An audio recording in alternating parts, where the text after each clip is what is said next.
नमस्कार। आज की सबसे बड़ी आर्थिक खबर लेकर हाजिर हूं। 3 दिसंबर से आरबीआई की मॉनेटरी पॉलिसी कमेटी की बैठक शुरू होने जा रही है और इस बार फैसला इतना आसान नहीं है। क्या रेपो रेट में 25 बेसिस पॉइंट की कटौती होगी या फिर आरबीआई 5.5% के मौजूदा स्तर पर ही ब्रेक लगा देगा? देश की ग्रोथ, महंगाई, निवेश और कर्ज सब पर इसका जबरदस्त असर पड़ेगा। तो चलिए पूरी रिपोर्ट में जानते हैं इस बार की पॉलिसी में क्या दांव पर लगा है। रिजर्व बैंक की एमपीसी बैठक 3 से 5 दिसंबर तक चलेगी और 5 दिसंबर को governor Sanjay Malhotra repo rate पर बड़ा ऐलान करेंगे। इस बार बाजार बटा हुआ है क्योंकि दो बड़े आंकड़े एक दूसरे के बिल्कुल उलट खड़े हैं। एक तरफ महंगाई रिकॉर्ड निचले स्तर पर है और दूसरी तरफ जीडीपी ग्रोथ जबरदस्त 8.2% दर्ज की गई है।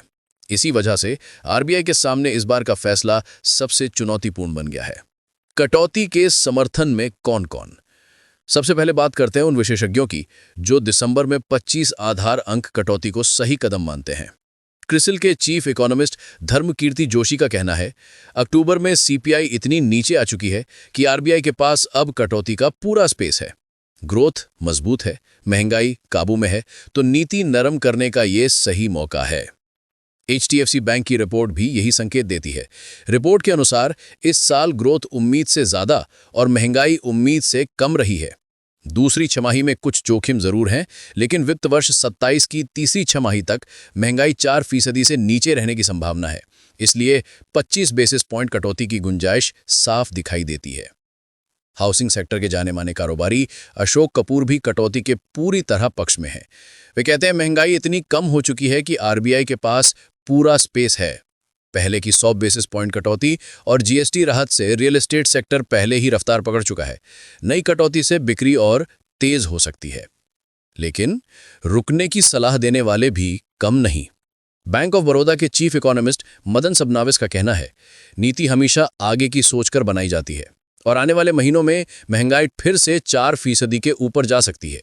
इसलिए अभी रेपो रेट को यहीं स्थिर रखना ही सही रहेगा।